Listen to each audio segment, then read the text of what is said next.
Verydarkblackman apụtago wee kọọ ife menụ ụbọchị ahụ eburu ya nyaba ike otele aka mana achọrọ m iweta nke na-afịa afịa ekwu ebe a na-akọwa ka esi wee jide kedu ndị jidere eburu ya eburu atọrọ ya atọrọ ka akpụrụ ya akpụrụ o ji ọnụ ya wee kọọ ihe anụ kere ebe a nọ wee bulie ịma na mgbe ahụ eburucha ya asị nọ n'ilo ụfọdụ sị nọ n'ime GT Bank wepụta ife onyonyo CCTV si nọ na n'ilo ka anọ bulie mana Verydarkblackman ga-agwazi anyị ebe anọ wee bulie kpọmkwem ọ naanị ihe gbasara bankị na etu esi bulie ruo na nke ndị EFCC ka mmenwetebe naanị maka anya bụ ife toro.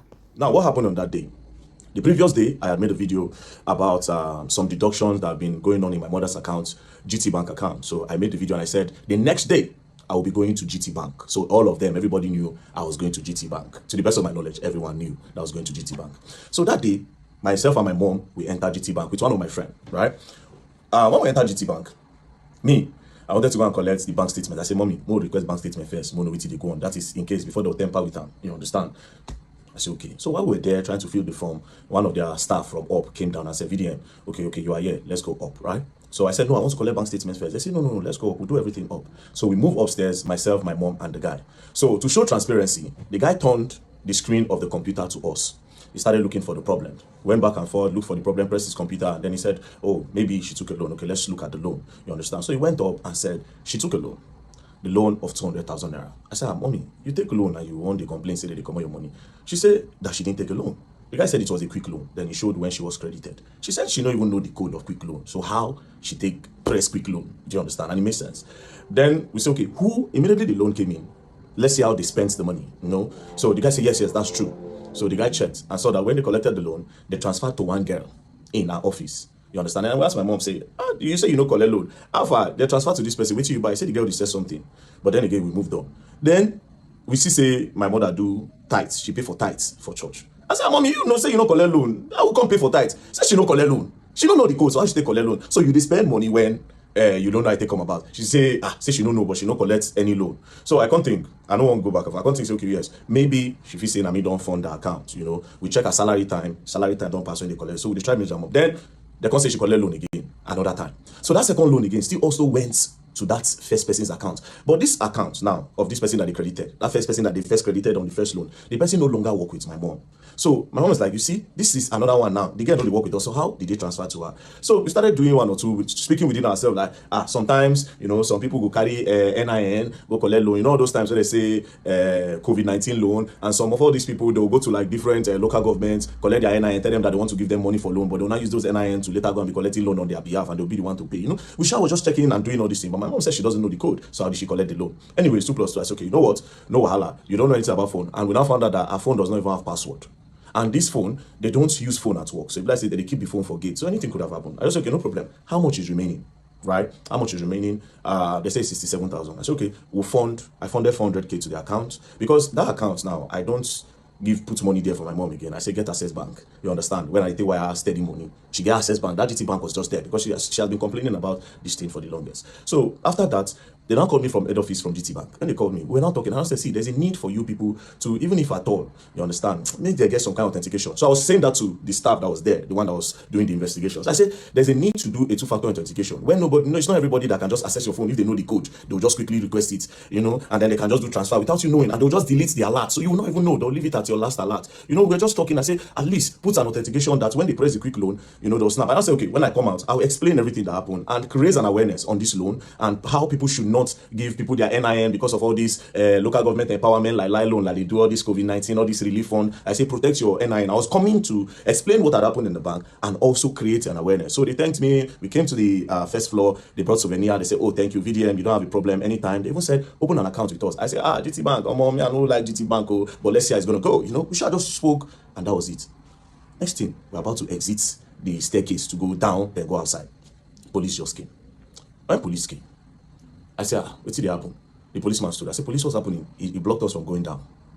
I'm like, excuse you, why are you stopping us? The police that they brought did not even know why he's stopping us. Do you understand? Why are you stopping us? The police no fit talk. Then one other guy on white now went to go and tell the guy something, right? He told the guy something. The guy now said, no, why are you stopping them? Leave them alone. Do you understand? Apparently, the guy did not hear what the guy was saying. Even after the guy was telling him that leave them alone, right? The guy refused. This particular guy refused with the police. Do you understand? They refused with the police. We now went, he now said, please, Verydarkman, because it was now embarrassing. Let's go to my office. We went to his office. I said, wait, are you not an Oga? If you are telling your junior colleague that he should let us go, why is he not holding us? Do you understand? Plus, see where the problem is. Me, I don't operate GT Bank.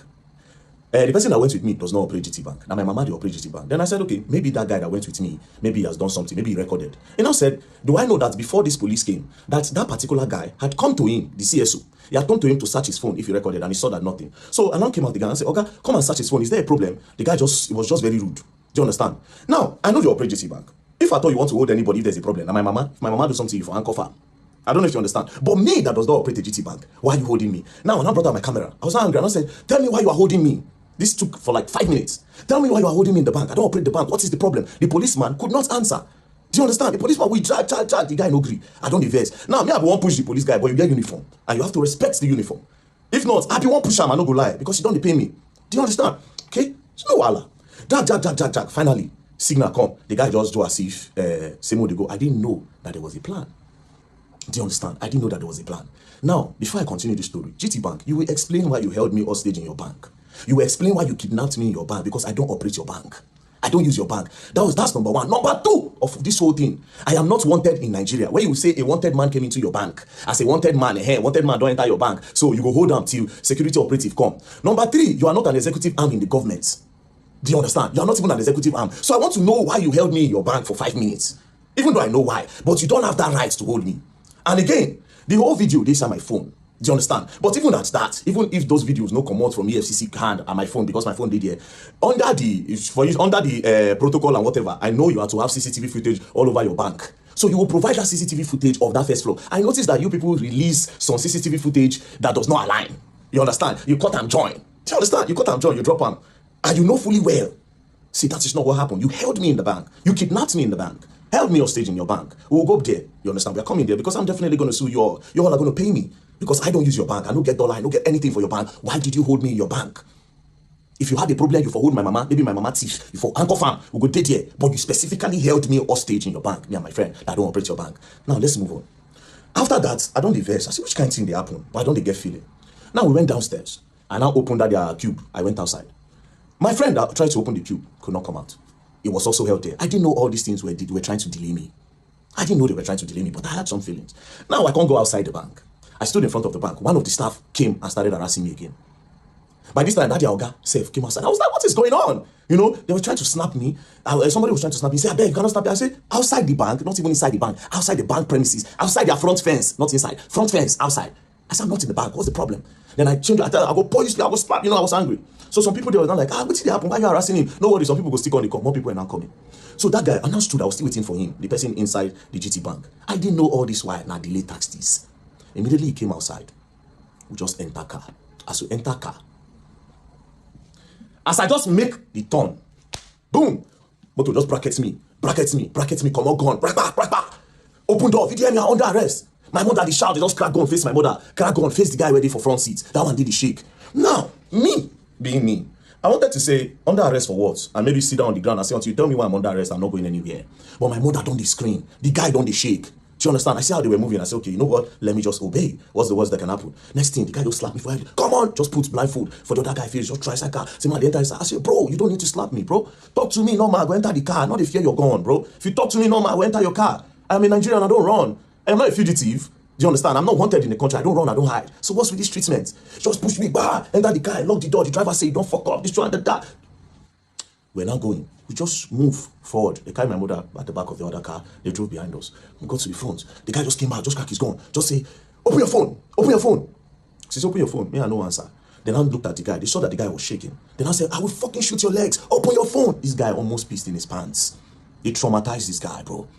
Now, he was not shaking. He now opened the phone and now give them. Then I said, open your phone. Now, me, I don't look, say, the target is this guy. Like, they will always use this guy to get to me. I mean, I don't want anything to happen to him. I shall just carry the phone and I give them. See, I just want to put the phone off. That's what they said. Shall carry. They blindfolded me, blindfolded us. We're going. Now, me, I know Abuja very well. I knew where they took me from. And because I know Abuja and I know the Mumu, I knew, okay, this road they follow. If not DSS, they'll follow like this, right? We passed. We're going. They went straight. When they turned to use the other bridge before the beggar bridge. Yes, the bridge before the beggar bridge. When we turned, that is Mabuchi bridge. When they turned down, they were still going. My eye, that does the EFCC. I closed my eye, I don't see anything. We're moving.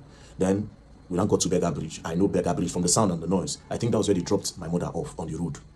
We now move. When we're going, I was wondering which place where will they go. They can't be taking me to area 1. No headquarters area 1. The next thing, we now go to the stadium area. They now turn. When they turn by City Gate, I said, are we going to, in my head, I was like, are we going to the Air Force Base? What do you want to do for Air Force Base? Like, are we going to the prisons? Are we going to Kuje? Are we going to, no, for Kuje, they need to pass a judgment. I need to be convicted. And I was just thinking, then immediately they took it on. When they took it on, I knew we were going to EFCC. I knew we were going to EFCC. And when we got there, they blindfolded me and boom, took inside. And we went upstairs straight to the cell. They threw me inside, they removed the blindfold, I just sat down. Then after like 2-3 hours, they came, they got me, everywhere was dark then. They brought me outside, sat down, and then I said, VDM, this is the EFCC. They now put on their cameras. When they put on their cameras, then I said, we are going to interview you now, and you are going to answer everything we are going to ask you. They said that. I said, I'm not going to answer you anything. First of all, why did you kidnap me? You would have sent me an invitation. I will come. I am not running. I don't fear nobody. Police send me an invitation. I go there because I'm not a thief. Do you understand? I'm not a thief. I'm not a criminal. So why did you kidnap me like that?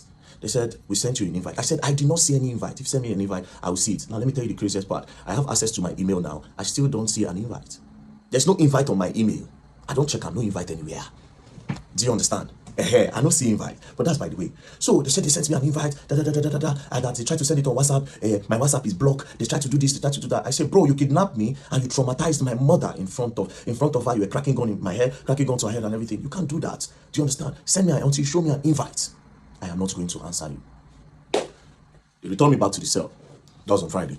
Saturday, Sunday, nothing happened. On Monday, we came down. Do you understand? Now, let's go back to Friday. While we were with them, they said, and your lawyer is here. Your lawyer just came. I said, my lawyer just came. How? So you know my lawyer. Why didn't you send the invite to my lawyer since you could not reach me? Since you say you have tried every means, you could not reach me. Why didn't you send it to my lawyer? Why you declare me wanted? Do you understand? Why you declare me wanted? Say we don't send an invite, come. Now he's wanted. Do you understand? It would have made sense. So obviously something fishy was going on. Do you understand? But I don't want to draw any conclusion now. But something fishy was going on. At the end of the day, I was kidnapped. So they took me inside. I stayed. On Monday they came. When they came on Monday, now so everything starts.